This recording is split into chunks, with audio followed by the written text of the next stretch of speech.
Saqib is already there. Yeah.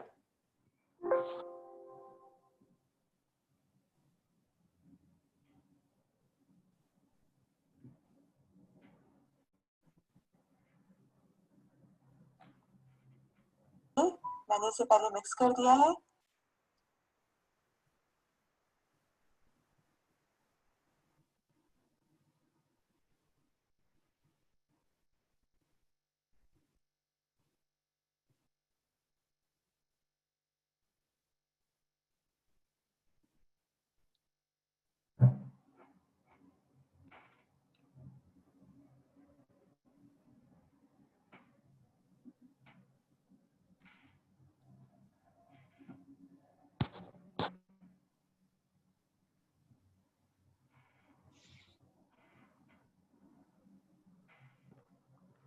So welcome everyone to today's webinar. We're waiting for a few more people to log in. We thank you for gracing us with your presence. Yes, on the chat box, kindly say a hi and let us know from which country you are from. I can see Dr. Saja from the USA and Kapoor from India. All of you are most welcome. So in the chat box, you can quickly give us a quick hi, tell us from where you're from as we settle in. We'll also be broadcasting live from Facebook for those who don't make it on Facebook. Okay, we see guys from Nigeria, Saudi Arabia. Greetings to everyone, good evening. It's 7 o'clock here in Kenya, East African time. Hi, Dr. Omari. Hi, Dr. Kerubo, nice to see you.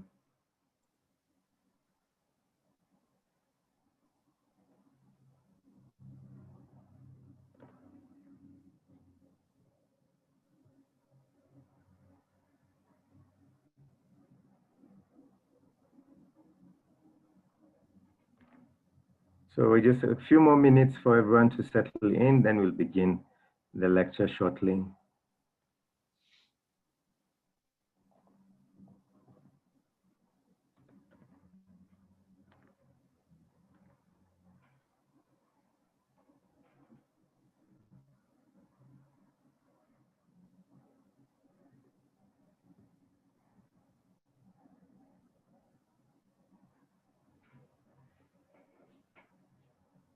Hi, Dr. Faisal.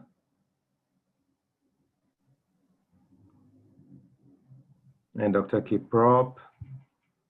Nice to see you. Dr. Kiprop is, I think you finished. She's a maxillofacial surgeon practicing in Kitale.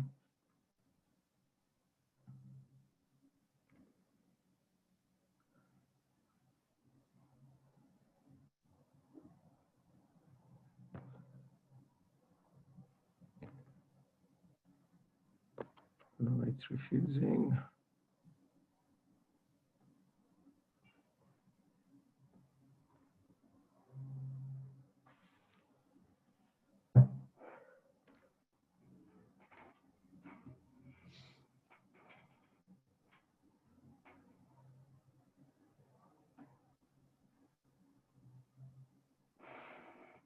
So a few more minutes as we try to get Facebook.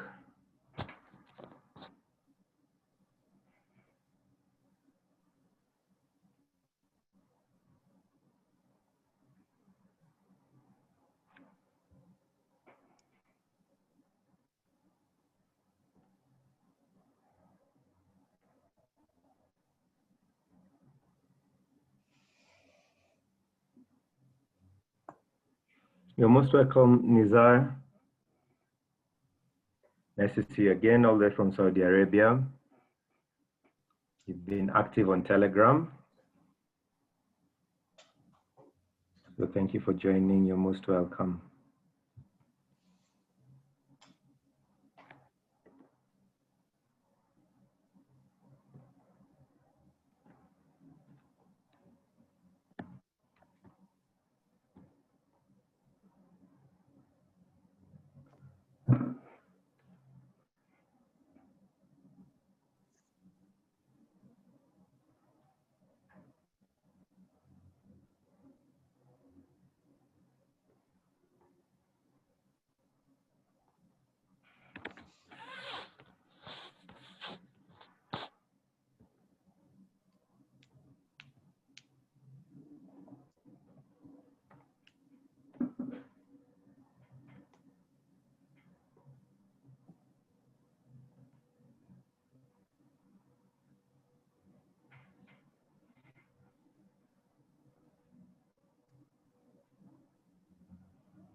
Okay, so I think we are ready to begin.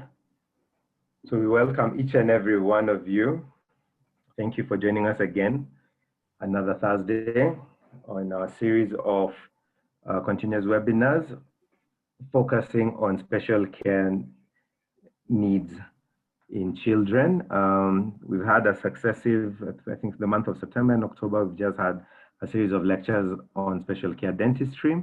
This has been in collaboration between our association, Kenya Association of Pediatric Dentistry, and the Federation of Special Care Dentistry based in India.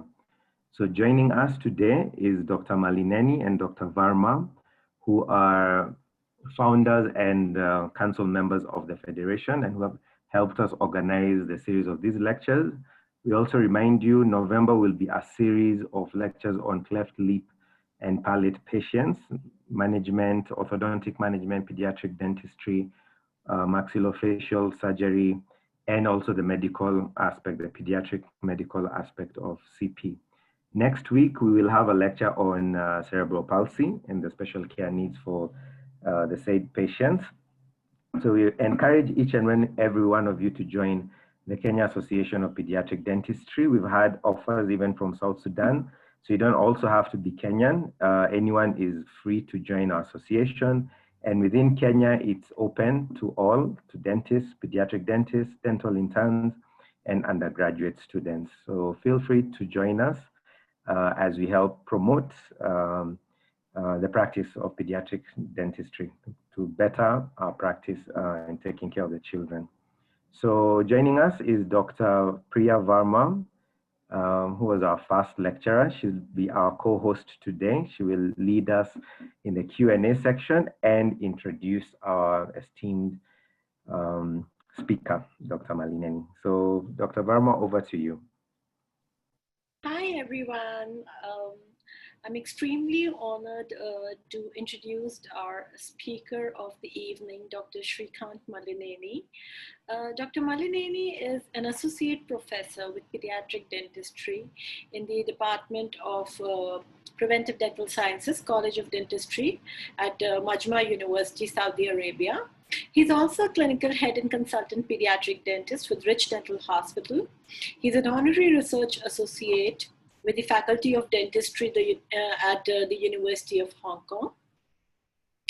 Dr. Malllineni graduated from Narayana Dental College, Nellore, and he did his postgraduate from University of Hong Kong. Besides that, Dr. Malllineni has also done advanced diploma in pediatric dentistry from University of Hong Kong and a postgraduate diploma in oral health promotion from the Public Health Foundation of India. He's also a research scholar at Tohoku University. He has around 60 national and international articles to his credit and has done approximately 62 invited lectures. He has also been awarded with multiple awards, that is Academician of the Year 2017 award from FAMDent Dentistry Excellence Awards. He has also been awarded the Young Pediodontist Award from the Indian Society of Pediatric and Preventive Dentistry, and he has also received an Outstanding Dentist of the Year award from FAMDent Dentistry 2018. Besides this, he has been taking care of multiple journals and been serving as their editorial, has been serving on their editorial board. And his research interest has been dental anomalies, restorative materials, and most importantly, hospital dentistry and special care dentistry, in which respect he's going to enlighten us with his talk today. So over to you, Dr. Malllineni. Thank you very much, Professor Priya, for your kind words and then nice introduction. Myself, Dr. Sreekanth Kumar Malllineni. Today, I'm going to discuss about provision of dental treatment under general anesthesia for patients with special needs. So, just let me where I came from. Like, I'm from Nellore, which down south, southern part of India. Now, presently, I'm working in Al Julfi, Riyadh province. So, I'm now presenting a lecture for Kenyan Association of Pediatric Dentistry. So without introducing these people, I can't go further. My boss, my guide, Professor Nigel Martin King, and then my mentor, Dr. Robert Antonappa, and then my two senior colleagues, and then my mentors throughout my journey, Professor Novula Shivakumar and Professor Srinivas Malllineni. Then here I would like to introduce Professor, she doesn't need introduction as well. She's a program director and Professor Cynthia Yu. She's the one who gave me opportunity to work on special care dentistry after finishing my master's as an advanced diploma student. So today I'm going to enlighten you about dental treatment under general anesthesia for special care patients. And then mostly as most of my colleagues requested, I'm going to focus on risks and complications as well. And then I'm going to drive you a scenario that, how the team is going to involved in dental treatment, provision of dental treatment under general anesthesia. Sorry. So in simple terms, general anesthesia is a state of controlled unconsciousness. So usually general anesthesia is a drug-induced loss of consciousness during which the patient cannot arouse even through the painful stimulation. Furthermore, patients often cannot maintain ventilator function within this state and they require assistance to maintain patent airway. So to simple, this is a state of controlled unconsciousness. So I can't say simple now, special care needs, according to American Academy of Pediatric Dentistry. I have to read this definition. Any physical, developmental, mental, sensory, behavioral, cognitive, or emotional impairment or limiting condition that requires medical management, healthcare intervention under use of specialized services or programs. The condition may congenital, developmental, or acquired through disease, trauma, or environmental cause, and may impose limitations in performing daily self-maintenance activities or substantial limitations in major life activity. This is the definition given by American Academy of Pediatric Dentistry for special care needs.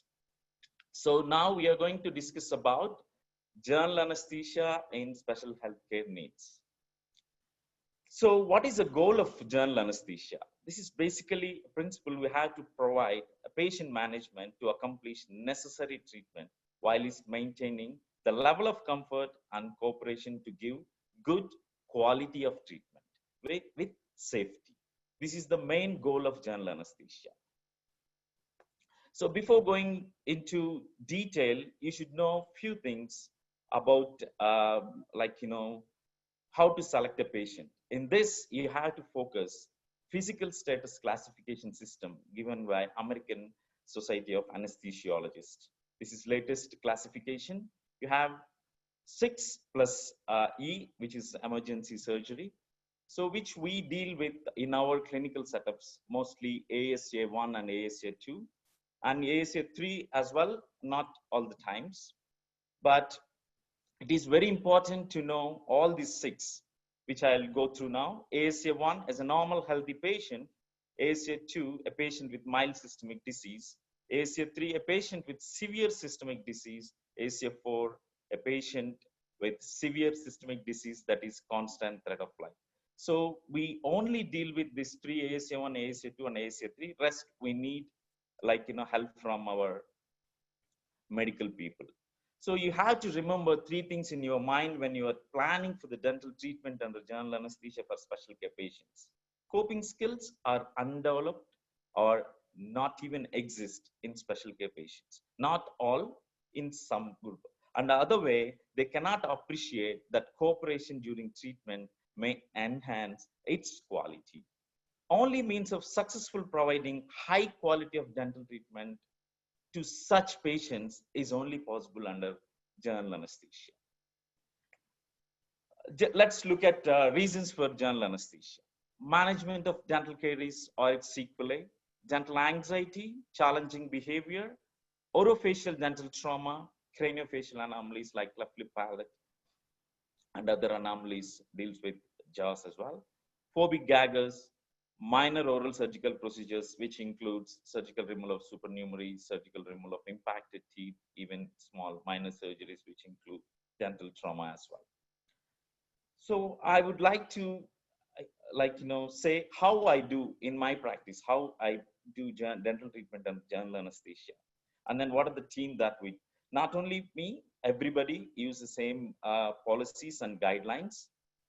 So what are the team and then what are their roles? So when you get into OT, what is the role of anesthetist? What is the role of pediatric dentist? And then trained nurse or dental nurse? And then what are the personnel that required?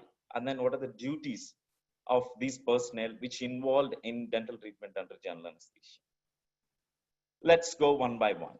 Before that, you need some, about some specific things which are very important to plan for dental treatment under general anesthesia for any kind of patients. Anesthesiologist is responsible for communicating with patient and parent or legal guardian regarding the patient's history and potential risks of general anesthesia.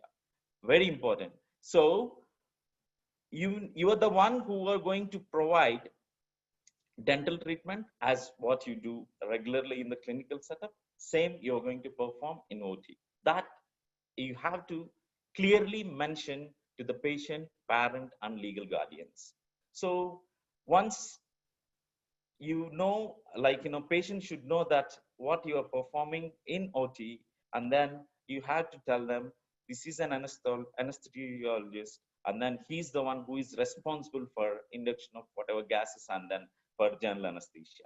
So before that, you need to have pre-anesthetic evaluation before planning for general treatment under general anesthesia. What it includes: chest x-ray, appropriate medical tests, and drug allergies. These are all taken care by anesthesiologist. Sorry. In case of special care patients, you need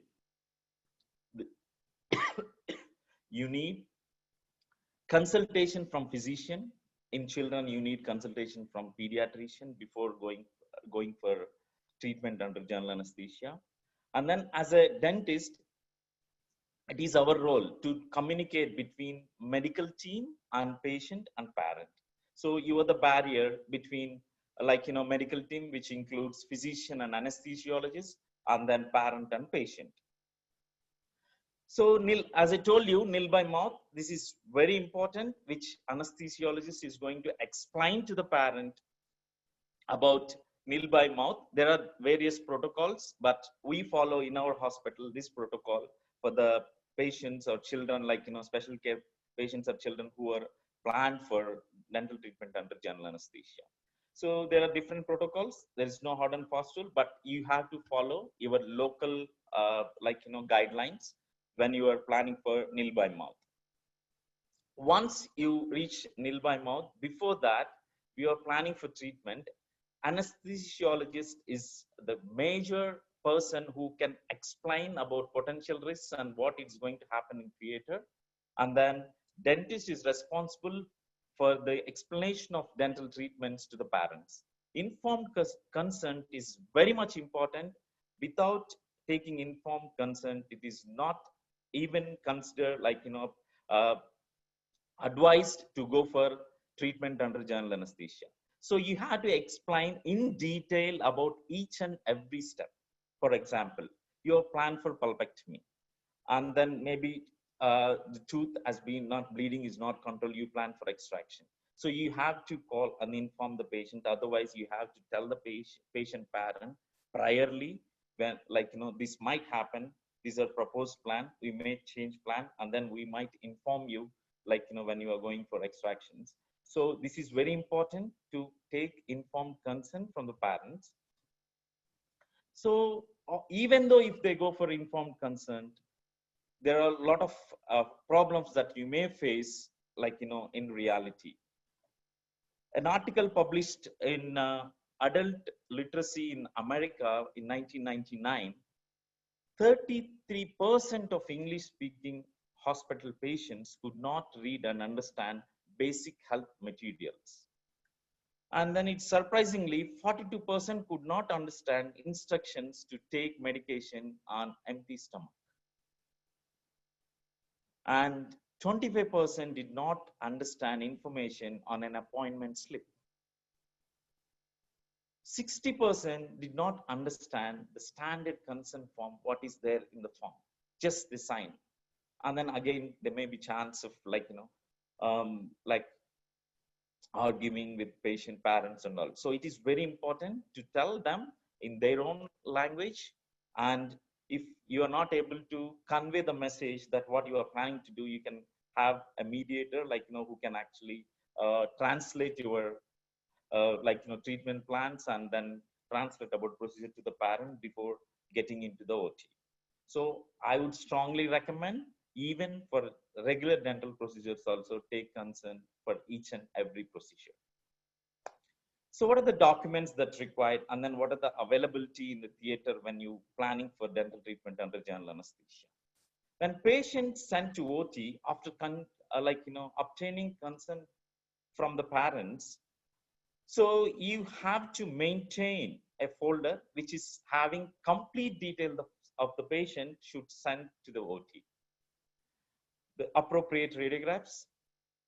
Most of the times you may take before the surgery. In some cases it may not be possible. You have a provision of taking radiographs in theater as well. So what I mean to say here, you need to send all the patient documents along with the patient to the OT. Patient has been labeled with details. When before you are starting for the surgery, it's always better to actually once again to go through the details of the patient and then check the patient details and check patient physically. So just give a tick mark or whatever, however you like, just to reconfirm the same patient is on table. Okay. So before starting the procedures, it's always recommended to take signatures from both the parties, from the surgeon and nurse, to confirm the proposed treatment plan and the patient and the procedures that what you are going to perform under a general anesthesia for the patient.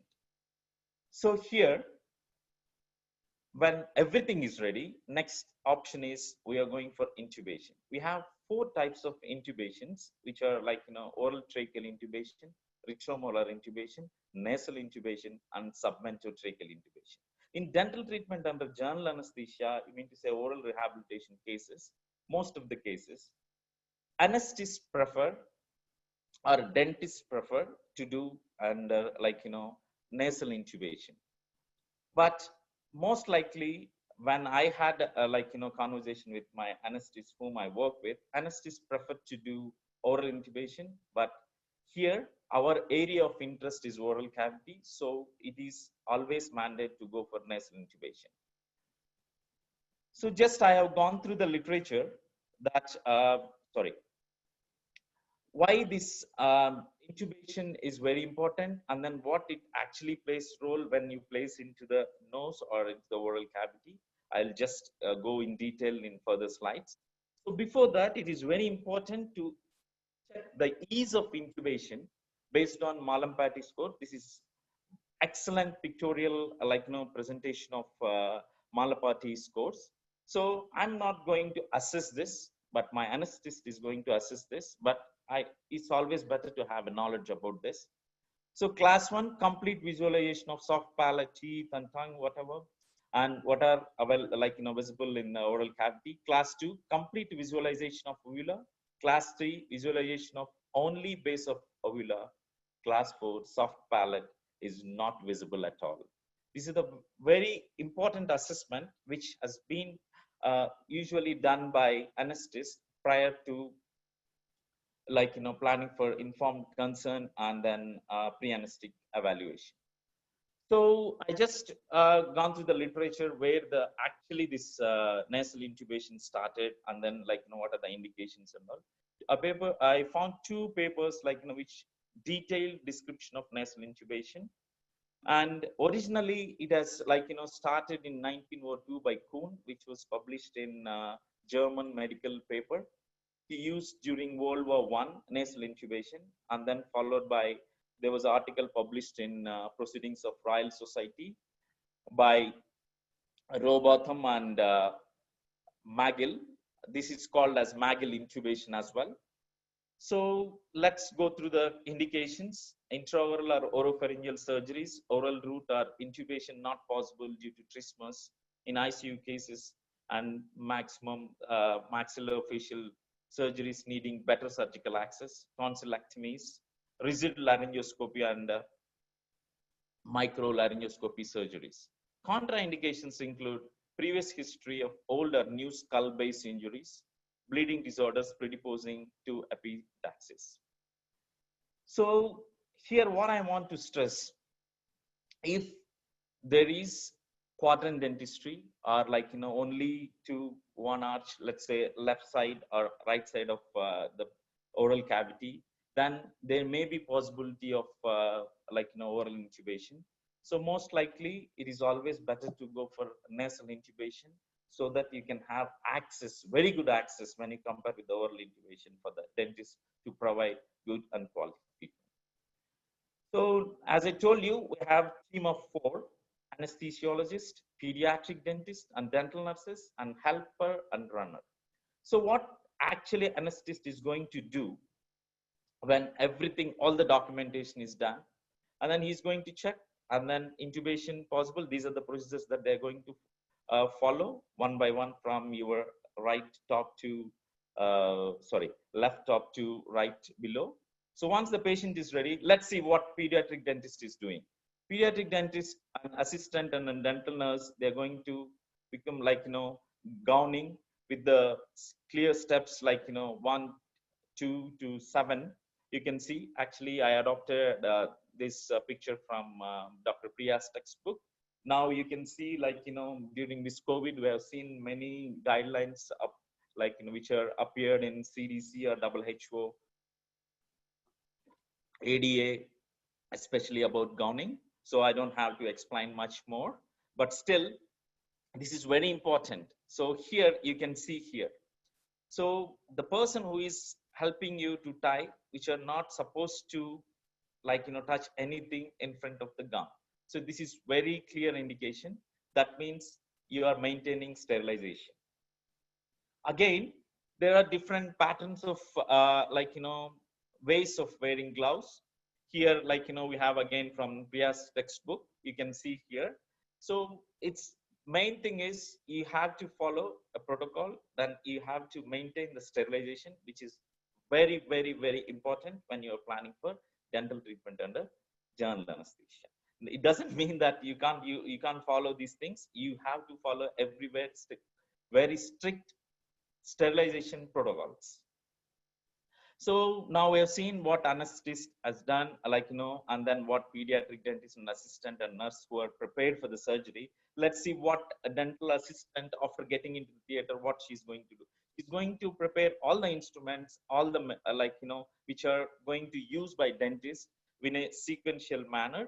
So which already has been sterilized, and then they're going to properly arrange the instruments for to speeden up the procedures, to arrange in a proper way for the access for the dentist to pick and then do the procedures. And then most of the times it may not be possible to take radiographs especially in uncooperative patients, and then where in those situations you have now portable X-ray machines where you can have radiographs in theater as well. So what runner and helper is going to do, she's going to arrange stainless steel crowns and materials which are going to use, and light cure unit. So she's not going to get involved. She's not going to allow any of these pediatric dentist and assistant and dental nurse to touch these things, to avoid contamination from external environment to the sterilization environment. So I feel you need at least 3 people, 1 assistant, 1 dental nurse, and 1 runner when you are planning for dental treatment under general anesthesia.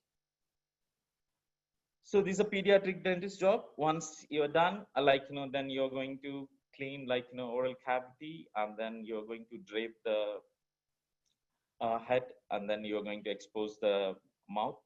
So here we do entire dental treatments under rubber dam, and then I personally use this small mouth probe, and then you can use bite blocks as well to separate the jars. So the question is whether to use local anesthesia and when the patient is under general anesthesia or not. I prefer to use, but I will take permission from anesthetist who is boss in the theater. So it depends, like, you know, on procedure, and then you have to ask. He's going to decide based on weight whether to give or not, whether to, if you want to give, how much you can give.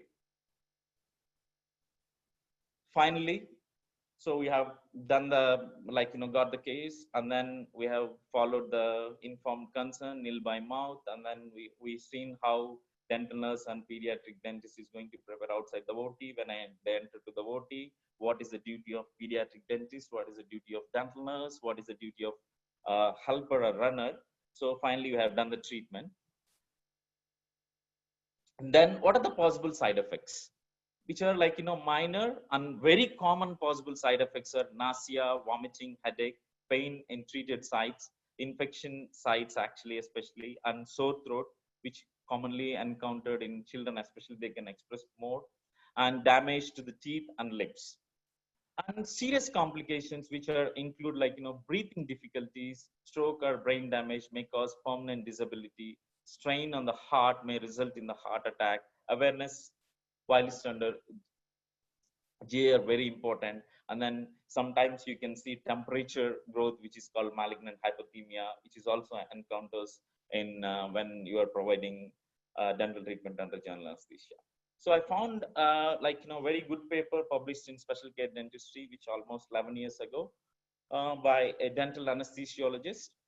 So the author explained the risk of general anesthesia for special care patients, and then author concluded with the risk of dental rehabilitation under general anesthesia has multiple contributing factors, and the literature has addressed general anesthetic risk to the dental general anesthesia and sedation in operating room and the office settings, but more studies need to be addressed. You have to be really focused, like, you know, there is a, like, still room for the research, and studies should assess the risk versus benefit, which is very important, as well as stratify such risk in order to assist care providers in decision making, which is also, like, you know, we have to really focus in future, like, you know, future when you are planning for dental treatment under general anesthesia, and then you have to focus on patient prospects, parents prospects, and guardians prospects also. So, you know, overall, the authors actually concluded the risks of with dental treatment under general anesthesia for special care needs and considerations.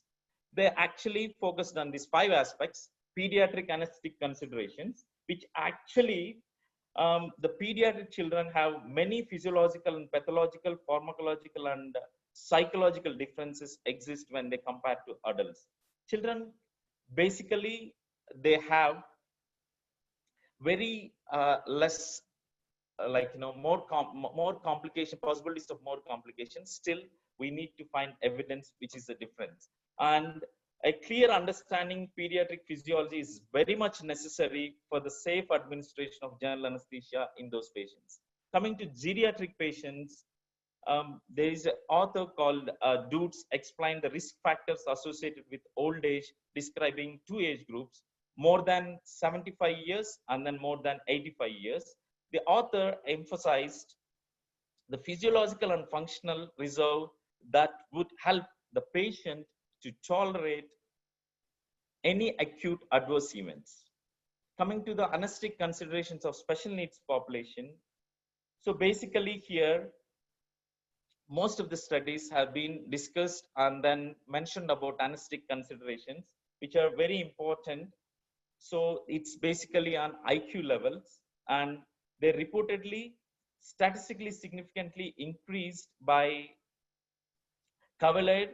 He actually studied the plasma levels of cortisol and prolactin in 9 mild to moderate mentally challenged patients.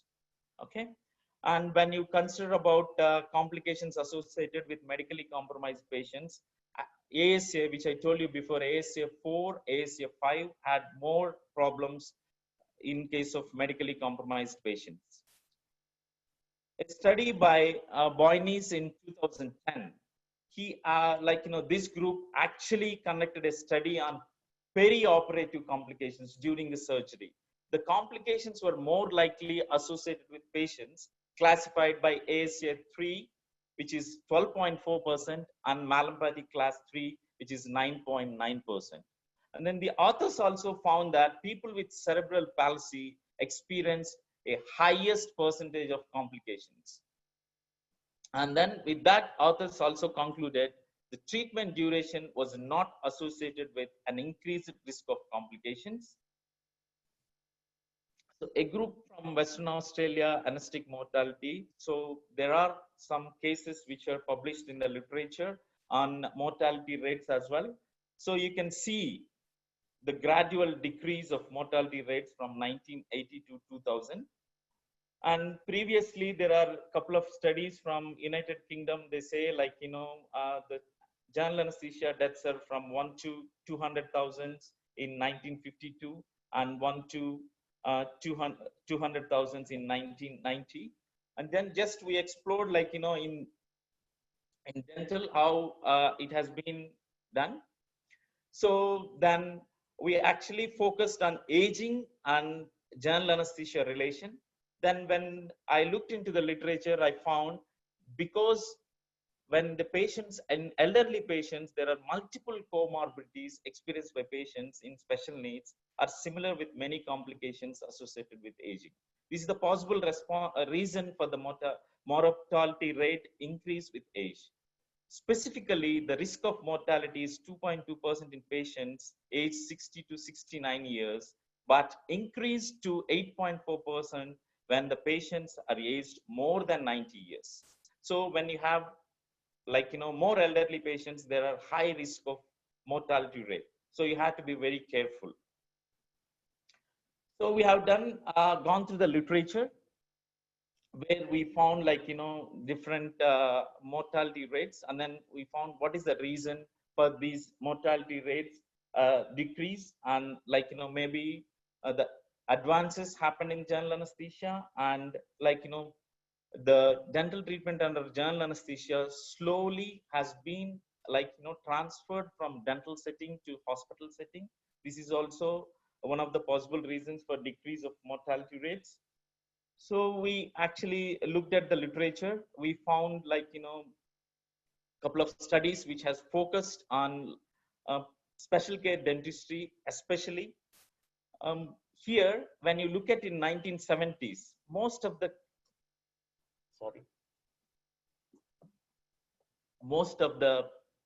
procedures have done in dental settings. When you see slowly from 1970 to 2007, the dental treatment under general anesthesia slowly moved from dental settings to hospital settings. We have seen and we found it is very much beneficial to provide dental treatment for special care needs under general anesthesia, and it is evident that dental treatment for special care needs under general anesthesia has been increased over the years. As I told you before, hospital setup utilized more in recent years for special care dentistry. Most of the researchers suggested day surgery according to our findings published in the literature previously. So again, as I told you before, Professor Yu gave me opportunity to look at retrospectively 10 years records. And then we did a retrospective audit on dental treatments provided under general anesthesia for special care patients. So we basically categorized into 11 categories based on their medical problems. So if you, and then we found that most of the dental procedures performed under general anesthesia for special needs or restorative procedures. And they focused more on restorative than the surgical procedures. You mean to say they try to save the teeth than the extractions. This is our hospital database. For children less than 6 years who are special needs, it took longer treatment time compared with the other age groups, which are in mixed dentition and more than in permanent dentition as well. Composite restorations and stainless steel crowns were more frequently used in primary dentition, and amalgam restorations are frequently used for the permanent dentition. And then when we look into the records, actually where there are very less root canal treatments have been performed. And in those cases which are planned for this root canal treatments, and then when we think about pros and cons, most of the teeth were extracted. So this is actually a retrospective audit. So in this study, whatever we explained, and then we looked at the follow patterns, and then how the special care patients had been followed after the treatment, which is also very, very important. So we took randomly 2 years of patients, and then we gone back through the records, and then we found the attendance of post-operative follow-up appointments declined from 96% to 36% within 2 years. Stainless steel crowns are more reliable restorations, which actually not required further treatments. Composite restorations placed in primary canals showed very much higher failure rates. So what we have done in this study, we actually divided into teeth and restoration and procedures, preventive procedures, restorative procedures, and surgical procedures. In restorative procedures, we looked at individual teeth like central incisors, lateral incisors, canines, and molars. What are the effective treatments? And then in 2 years, how many patients came following 2 weeks, 6 months, 12 months, 18 months, and 24 months. Surprisingly, we have got from 96% when the patients when we call them for post-operative visit after 2 weeks after performing dental treatment under general anesthesia, surprisingly it fallen to 36% after 24 months. And then these patients, during we looked at any emergency visits, when there is a only problem, people used to visit our a dental setup for the treatment. Otherwise, they didn't follow certain protocols, follow protocols. It is very mandate to inform the patient after providing dental treatment under general anesthesia to follow the protocols and to maintain preventive measures to avoid further damage to the teeth. So I looked at quality of life on dental treatment under general anesthesia. We have basically 2 scales: early childhood oral health scale, oral health impact scale, and child oral health related quality of life. So there's a group from Western Australia looked at oral health related quality of life changes in children following dental treatment under general anesthesia. They performed meta-analysis. Based on their finding, there is no evidence to support oral health related quality of life in children was improved with large effect size in the short term and following by dental treatment under general anesthesia. Authors recommended there is a need for the long-term follow-up studies to evaluate is these changes are sustained over time. So that's what, when we looked at our study, same thing happened. In 2 weeks, we see 96%. After 2 years, we saw only only 36% people are followed up to the dental practice. So still we need a long-term follow-up studies to evaluate whether the quality of life are going to improve by providing dental treatment under general anesthesia or not, but based on this meta-analysis. So after that, the same authors did one more study on child oral health related quality of life with family impact scale as well. So again, they did meta-analysis which published in recent years. These authors concluded that dental treatment under general anesthesia for children had a positive impact on parental emotions, activity, and conflict, which has been really, we have to really focus this thing in our practice as well. There is evidence to indicate that dental treatment under general anesthesia improves family impact scale in the short term. So that means still we need more studies which need to be planned for the long terms to find whether the family impact scale has been improved or not. Whatever literature available from this study, they said this short-term family impact scale has been improved. So when I was a student, when I was planning for that review paper, I found this paper is very much interesting, which is done by Dr. Neeta Prabhu. Development of a screening tool to assess the suitability of people with a disability or oral care under sedation or general anesthesia. Basically, they used this ASA and a PARS, which is Pediatric Anxiety Rating Scale. They basically divided patients into 4 categories based on medical history: ASA PARS 1, and then ASA PARS 2, ASA PARS 3, ASA PARS 4. Based on cooperation, they divided into 3: cooperative patient, limited cooperative patient, uncooperative patient. Treatment, which is simple treatment, complex treatment. When it is complex, you have to plan for local anesthesia, sedation, and general anesthesia. It doesn't mean that the simple case can't be performed under these things.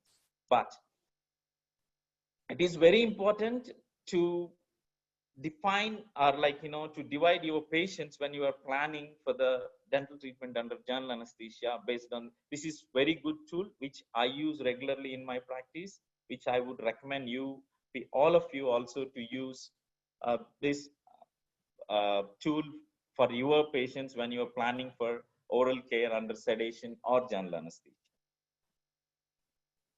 So I had an opportunity to write a chapter in a book written by Dr. Priya Verma, which is Pediatric Dentistry for the Special Child. In this chapter, we actually focused on this specific things, which is checklist includes for the patients what you have to do being a dentist, who are providing dental treatment under general anesthesia. You have to be involved in each and every process, up from admission to follow-up. And then you should explain patient and parent about these follow-up procedures and what are the treatments that you are going to provide.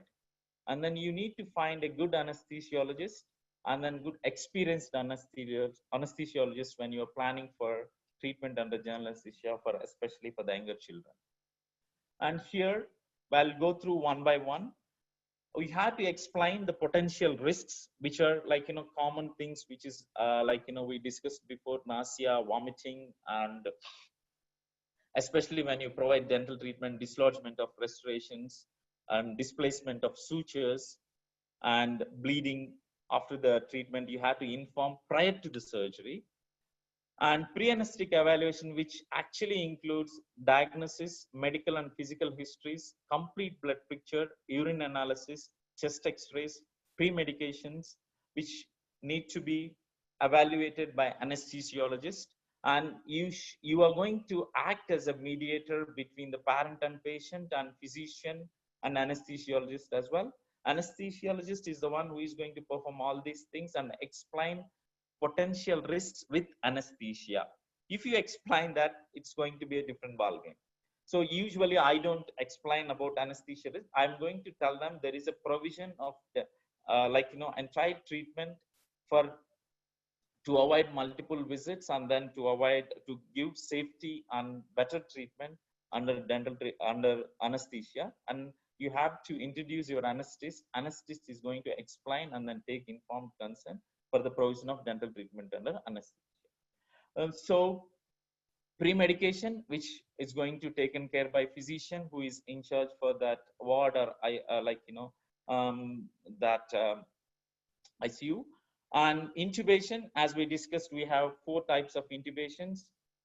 Anesthetists in other surgeries other than dental surgeries, they prefer to use oral tracheal intubation, but it is very mandated to use nasal intubation for better access and then better provision of treatments for the patients, and especially in children as well. And then, as I told you, I use malt mouth probe. You can use your bite blocks also for the in between two arches. And drugs in, I'm not going to deal with any drugs. My anesthetist is going to deal with that. So if anything happens when you're performing dental treatment, like, mostly you see tongue is moving and then patient is moving, try to stop the procedure and then ask your anesthetist to deal with that thing. So sometimes we might encounter like even anesthetist might ask you to stop. Sometimes you might miss like tube might come out, and then these days people are using cuff tubes so that there may be very less chances of coming tube like out of the trachea. And patient recovery, this is very, very, very important. So once you've done the procedure, anesthetist is going to take care until the patient recovers from the anesthesia. After that, you have to wait in recovery room until patient can able to see and cherish your parents and you as well. So you have to document each and everything from proposed plan to what you have done. What was the proposed plan, what you have done. If there are any changes, you have to take signature and then you have to inform parents. That is always a better practice to do this documentation of each and everything. And discharge. You have, when we do the treatment, some of them prefer day surgery, some of them also prefer stay at the hospital. So before surgery, you have to see everything. You have a complete comprehensive thorough check of treatments provided. If there is any, as I told you before, dislodgement of restorations or displacement of sutures, you have to document that. And then you have to give them preventive plan and then follow protocol, which I discussed before: 2 weeks, 3 months, 6 months, 1 year, and 2 years. So if you don't, patients may follow, may not follow, but still there are a lot of factors which we have to discuss for the repeated general anesthesia. If required, you have to provide repeated dental treatment under general anesthesia. It has to justify when if you are providing these treatments.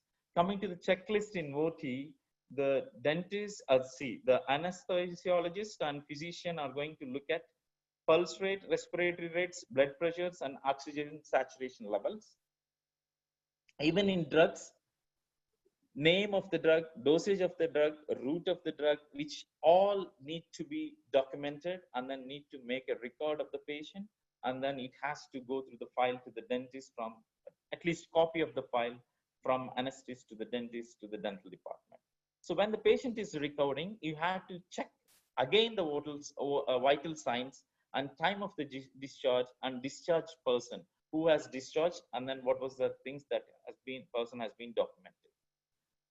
So recently, I think last year in February, we had a pedo convention in Jaipur. I had an opportunity to speak on dental treatment under general anesthesia. Same lecture, almost a few changes. So we actually presented as a behavior puzzle, and then my colleagues, Dr. Steven Rodriguez, presented on non-pharmacological management, Dr. Anup Panda on hypnosis, and Dr. Ashwin Rao on conscious sedation, and Dr. Padmanabhan on IV sedation.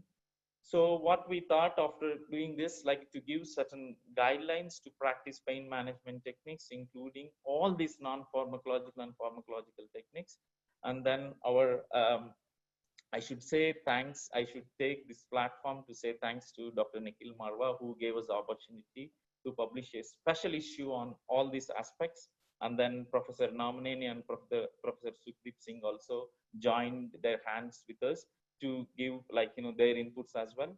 So maybe very soon you're going to see a special issue on behavior puzzle, which deals with all pain management techniques. I'm done for today.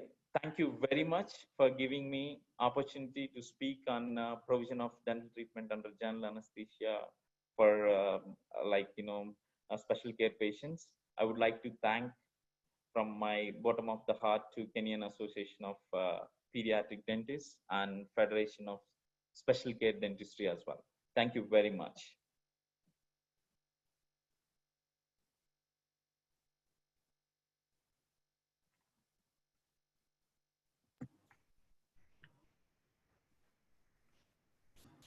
Thank you, Dr. Malllineni. That was a wonderful insight into the world of general anesthesia.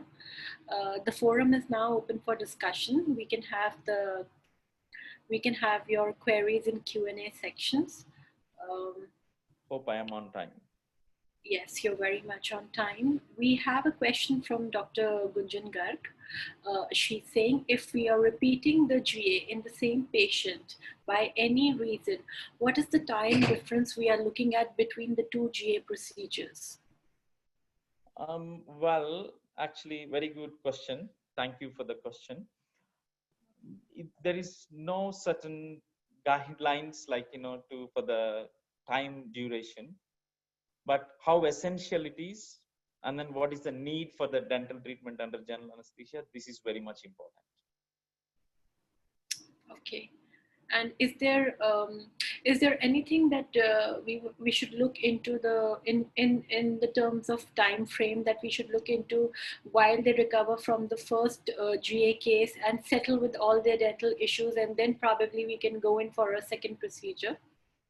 Yeah, if you give me 2 minutes, I'm going to talk about another study which was recently focused on neurological effects, which is less than 5 years, but I couldn't see that impact on repeated anesthesia on children.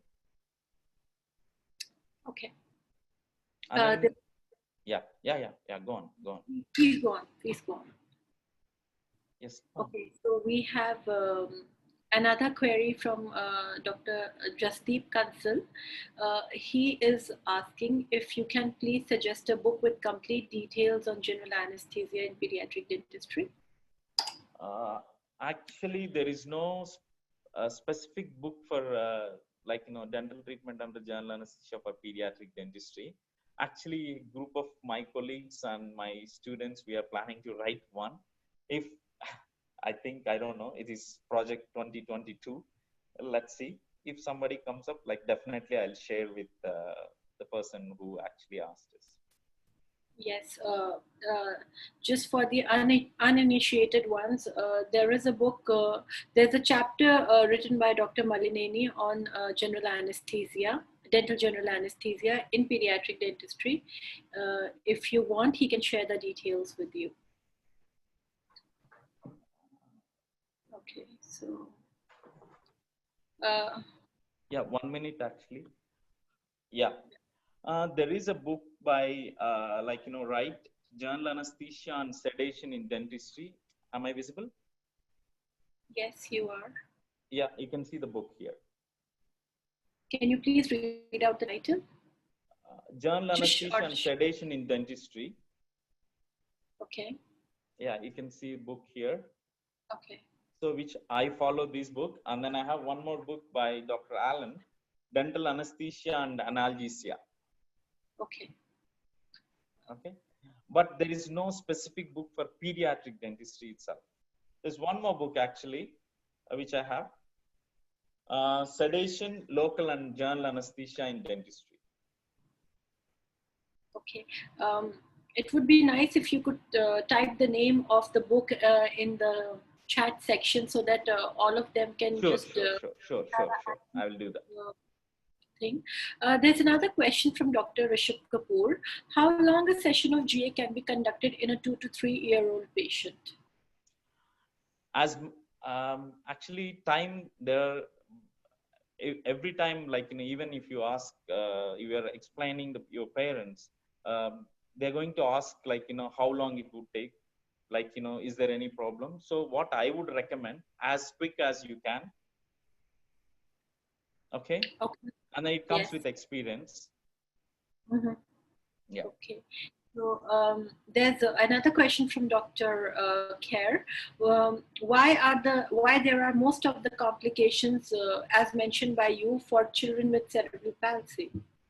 So this was not from my study. This is a study from from United States. They found that whatever the complications happened, the group from the patients with cerebral palsy showed more complications. Okay, there was no particular reason suggested to that. Yeah, there's no particular reason suggested that, as I told you in my presentation. Okay, thank you for your answer. There's another question from Dr. Fatima. Thank you so much, Prof, for the nice presentation. Don't you see the radical dental treatment is much safer than repeated DGA? I mean, if it's not sure about the prognosis, better to extract. I will agree with you, madam. Okay. So I hope that answers your question, Dr. Fatima. There's another question from Dr. Kavya Shankar. So what about the general anesthesia for special healthcare needs in COVID times? Yeah, that's an expected question as we were discussing before. Yeah, I think you can do it with the good infection protocol. Now, people are really back to more focusing on infection protocols and sterilization protocols. So you could do it. There is no, like, no guideline says don't do, treatment under general anesthesia during COVID times for special care needs. Dr. Gunjan Garg has come up with another query just for the safety purpose. This is related to her first question she asked. For the safety purpose, sir, I just want to know about the time difference. She still wants to know the safe time difference between the two general anesthesia procedures. So actually, when we looked at in our study, it's like, it's 18 months. And then there are 2-3 papers by Tate, and then I don't know, I can't remember that author's name, but definitely I'll share you. It actually depends on the situation, depends on the need, and depends on the patient situation. That's what I could say. Okay, so Dr. Gunjan, in my opinion, it would really depend on the child's age and the physical condition. And the second thing I would consider is how urgent is the procedure. If the procedure can wait for another GA, I would probably give it a month or so between the two GAs. That's my opinion. So since you have a concern regarding that, so I'm sharing my opinion. I'll give you an example. So if you have a patient, you have done the treatment, and then to deteriorate the treatment procedures, the process is going to take some time, let's say 6 to 8 months. And the urgency, on what basis you are if you want to do a repeated treatment, there should be some failure in treatment what you have done, right? So failure happens with many factors. Yes. Could be oral hygiene, practice of the patient, mostly this is the thing actually. So I don't think if you perform well and then if you plan for good protocol, repeated general anesthesia is very less likely to be happen. I never done even one in this 11 years. If it chance. If in terms of the completion of the procedures, maybe she's asking in that reference, maybe if you are unable to complete maybe it's a full mouth rehabilitation, and if they are unable to complete the entire set of treatment in one sitting and would want to go for a second repeated setting. So what can be the time difference she's looking at? So I would strongly recommend at this point of time, try to finish everything in one go. Yes. Yes. Yeah. Okay. And then we looked into our own cases. The minimum, most of the times when you're planning for the surgery, when patient is having any medical or associated surgeries, we plan for that. That takes long time indeed. So we have, in our study, we finished the minimal surgery in, dental treatment under general anesthesia from 15 minutes to 3.8 hours. Okay.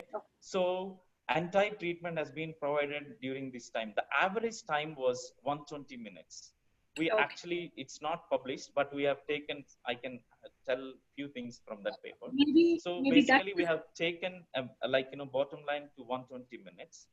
And then, so we consider above surgeries more than 120 minutes, like measure. More than 120 minutes to 180 minutes are long surgeries. Below 120 to 60 minutes, minor surgeries. Below 60 to 30 minutes, we call it as short surgeries. And then 30 minutes to 0 minutes, whatever, like we call it as 2 short cases. Right. I got your point. So moving to the next question, what is the GA protocol in children with the respiratory issues such as asthma? The question comes from Dr. Suman Sethi. See, I follow UK guidelines. So anesthetist is the one who is going to decide whether we have to make the patient in OT or not. So we need to discuss with your medical pediatrician and anesthetist and parents, and then you have to think about risks and benefits. Then you have to plan in any respiratory tract infections. This will be screened during the pre-anesthetic evaluation. Yes, yes, yes. And the other thing is, I remember in previous lecture, our father of sedation, Professor Malllineni, was telling about asthma could be indication for sedation. Yes. There is another question from Dr. Kerr. Please comment on the use of rubber dam under GA. I would strongly recommend to use rubber dam, but as we know, there is no significant difference between using rubber dam and the cotton rolls, but I always prefer to use rubber dam. Okay, so there's another question from Dr. Fuad Al-Moharat. If patient needs admission in hospital, who's responsible for admission? Pediatric dentist or pediatrician, especially if the patient has medical problem? Okay. So you are the one who is who is going to decide whether the patient required dental treatment in the general anesthesia or not. And then he's the one whether this patient is, he or she, anesthetist is the one whether the patient is suitable for the treatment or not. So still, if there is any medical issue or issue is involved, it's always better to ask physician recommendation or consultation whether to get admission or not. So anyway, dentist, we have to do this admission process. From once we take the patient to the hospital, then they are going to take care of the patient. There's one last question from Dr. Deepak Joshi. How to practice special care dentistry in India, where we can learn? Very good question. Actually, I don't know how many of you are aware of our association. We actually, I think you can see, Federation of Special Care Dentistry, we are planning to bring fellowships. So, and then in this series, again, we are going to talk about prospects and education in special care dentistry. I think myself and Dr. Priya, we are going to talk about these things. We are planning to, there is no program as such now, which having a special care dentistry program in India as of now, as per my knowledge. No, nothing in India as of now. Yeah. But we soon should be coming up with something. Also, we are planning, me and Dr. Malllineni, we are planning a lecture together so that where we can discuss the scope of special healthcare dentistry and, give an insight on the courses all over world and everything and what's happening within the field. Okay, Dr. Malllineni, you have one more question from Dr. Kerr. Any tips to help parents come back for review appointments after treatment under GA? Very important question. As I mentioned in my lecture, I think 3-4 slides totally based on follow-ups. Follow-up is very important. Very important. Very important. So we actually divided, follow-up protocol, 2 weeks, 3 months, 6 months, 1 year, and 2 years. When we looked at our database, previous records, we took only 2 years of records. So in 2 weeks, 96% of the patients attended the follow-up protocol. When you see last visit, in 2 years, that's a maximum end, only 36%. So when you are planning for treatment itself, before we were planning for dental treatment under general anesthesia, it is always better to give them a protocol chart, like how we get a vaccine sheet. So it's always better to give them a follow-up chart so that they can follow regularly. And then you have to tell your friend desk to keep like, follow-up appointments so that you can actually focus on the specific patient. And then you have to be very careful, and then you have to educate parents in this issue also to avoid further repeated GAs.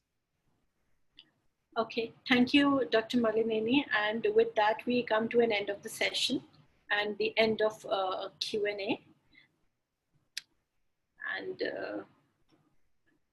okay, another question, one more last. Sir, any good course for GA in India? Actually, I can't answer at this point of time. I don't know. Actually, I don't know whether anybody is conducting GA courses. But I've seen, like, when like ISPPD conducted a conference in Chennai, there was a course on dental treatment under general anesthesia as a pre-congress course. But I think it's a good idea to start. What do you say, Priya? Yes, I pretty much agree to that. And with that, we come to an end of the session. Thank you, everyone, for joining us. Thank you, Dr. Malllineni, for giving an insight. Thank you, everyone. Bye-bye.